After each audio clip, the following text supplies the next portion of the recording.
Hello and welcome back. Today I have a Dromgoole'S exclusive pen for you to look at, and that is the Nahvalur or Narwhal Deep Cirrus Sky. I think for the sake of simplicity, I will refer to this pen and my other pens as Narwhal from this point out, since Narwhal tells us that that is how their brand name is supposed to be pronounced.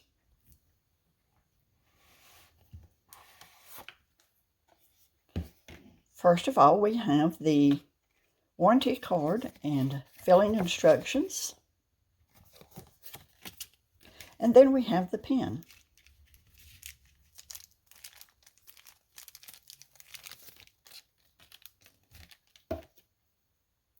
And this, as I have said, is the Narwhal Horizon Deep Cirrus Sky. The Horizon collection draws inspiration from the views of the horizon at different times of the day. And this Deep Cirrus Sky pen is characterized by blue and white swirls, inspired by cirrus clouds. This resin was created by Alan Myers of Myers Pen Company, or Addicted to Blanks. And we will just take a moment to admire this gorgeous resin, characterized by deep royal blue swirls and shimmering white swirls.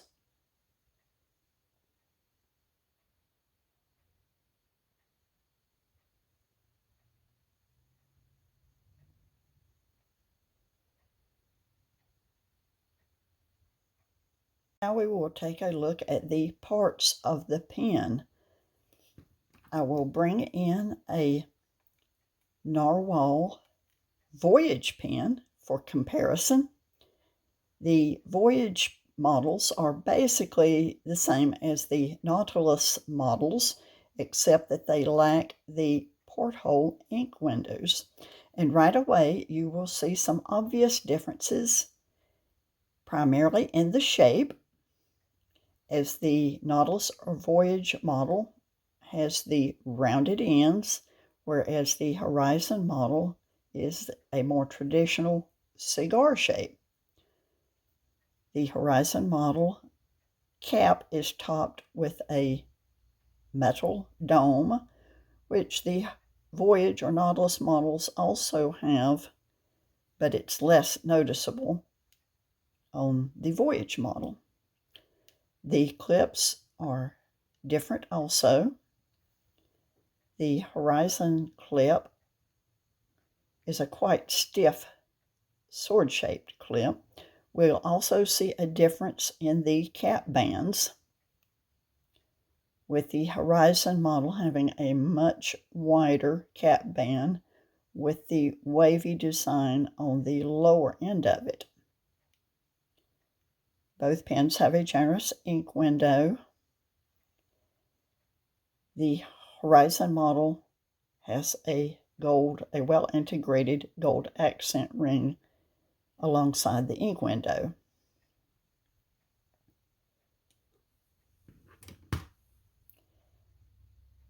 And here we have a well-integrated accent ring at the piston knob. It is very smooth, no sharp edges whatsoever, and a cigar-shaped piston knob.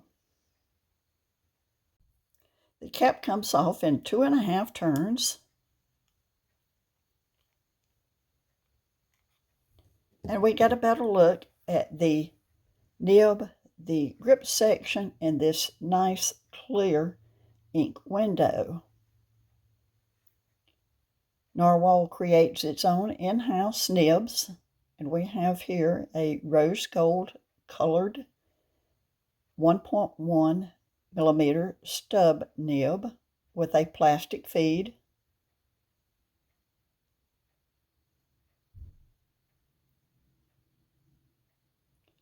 And it has the Narwhal logo inscribed on the pen.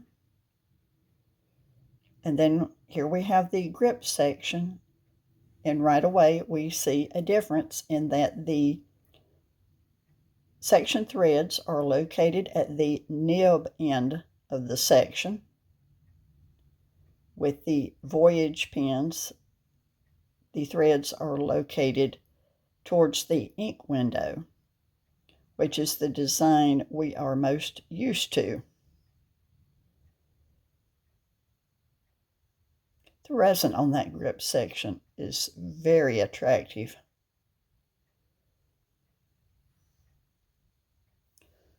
The grip section is a nice length and diameter to make the pen fit very comfortably in hand.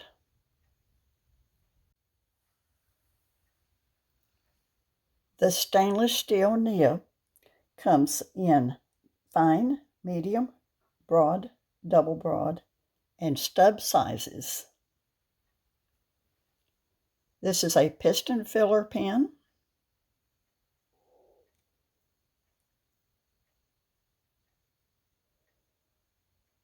And the piston operates smoothly.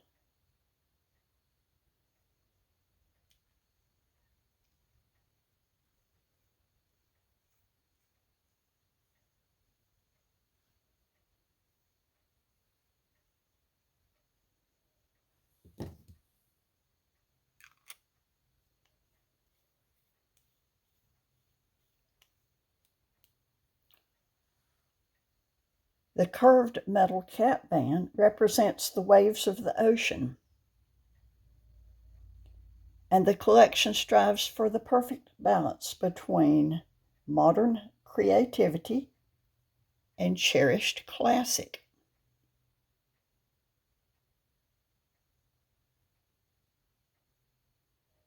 And now we will do some comparisons with my other narwhal pens. This is the subject pen.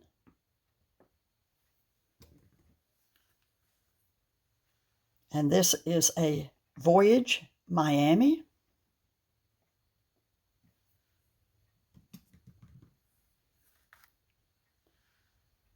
A Key West in Largo Blue.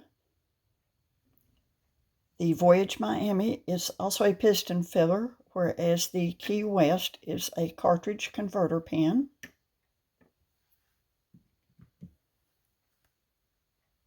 I have here a Peter Draws, also a piston filler, and this was a Goldspot exclusive. The resin on the Miami pen is the Primary Manipulation 4 by Jonathan Brooks. And I have an Original Plus in the Azorius Blue, and it is the only vacuum filler pen of the group.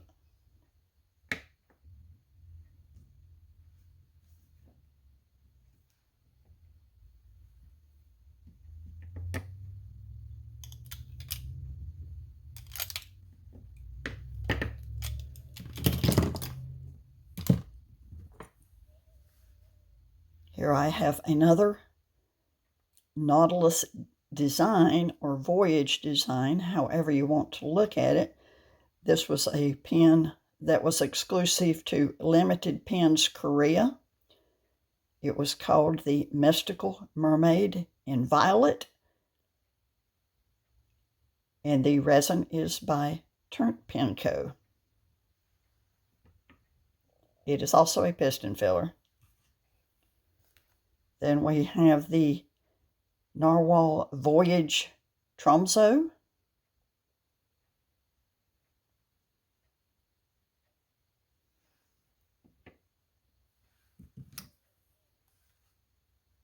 And the Narwhal Schuylkill Dragonet Sapphire.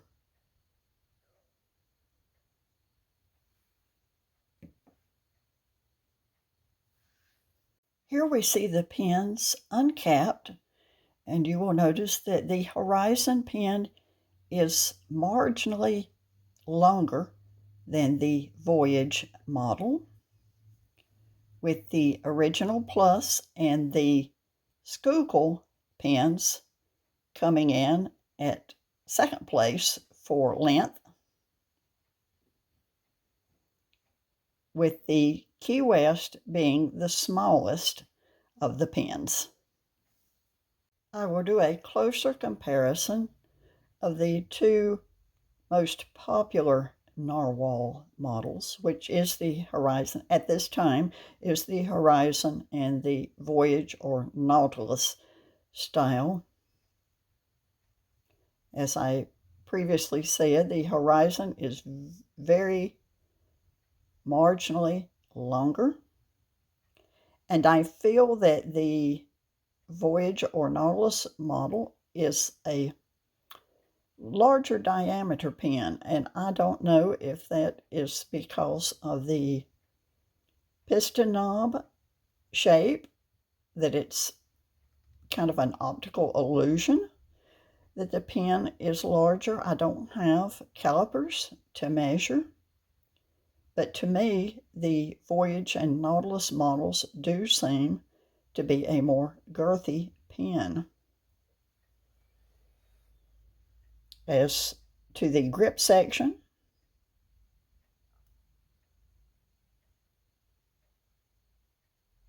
they look to me to be almost exactly the same length and diameter, but with a slightly different shape owing to the threads on the Horizon being at the nib end and the rounded step up to the ink window. For the writing sample, I will be using my new Pelikan Edelstein Golden Lapis.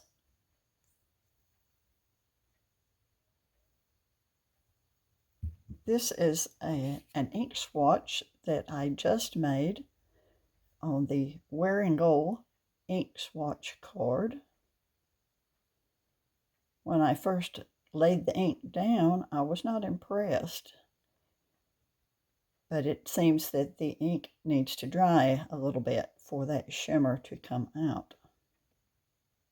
It's very pretty. This is an ink swatch that I did in an Archer and Olive book. I am a little bit hesitant to use this ink. I've read so many comments from people who have said that the ink clogged their pen because of the large amount or size of the shimmer particles. But I haven't used the ink yet other than these swatches, and so let's give it a try. And I will be writing in my little Pelikan Hub notebook, and I really don't know what kind of paper is in this.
I'm a little bit surprised at the color of the Golden Lapis ink. I was expecting a dark blue, maybe The lighter blue that I'm seeing here is a result of the paper or the fact that I did flush the pen with water before inking it.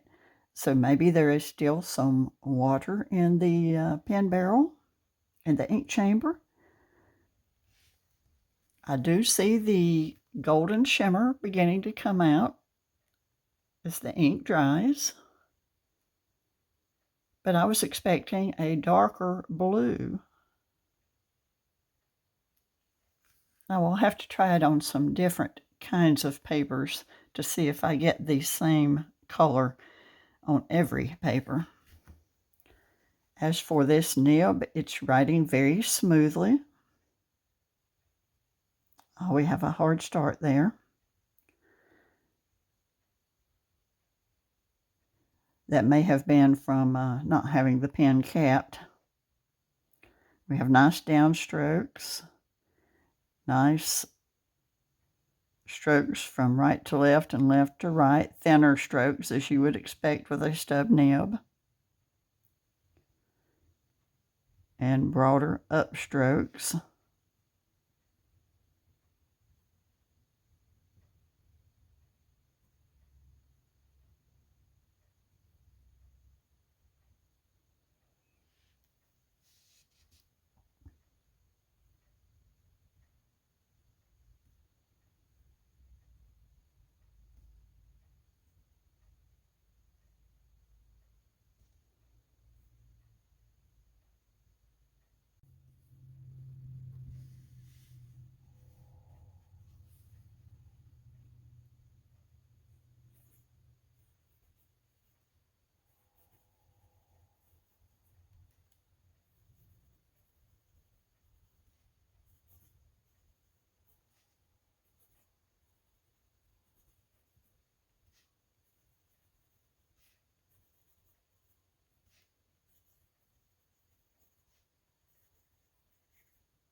This stub nib writes well in any orientation. I like to try that because the way that I slant my writing kind of depends on my mood. And most of the time I write with a considerable slant, but I've found that some stub nibs only seem to write well for me in the upright position.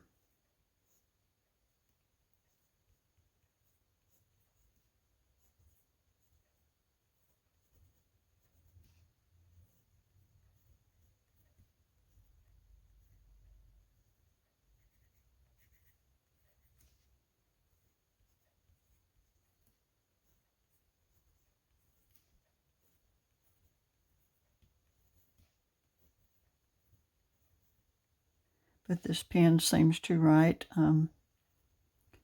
well in any orientation. This nib, I should say.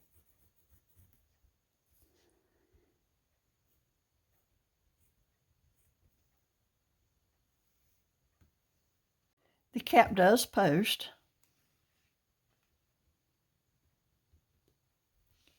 And it posts very securely.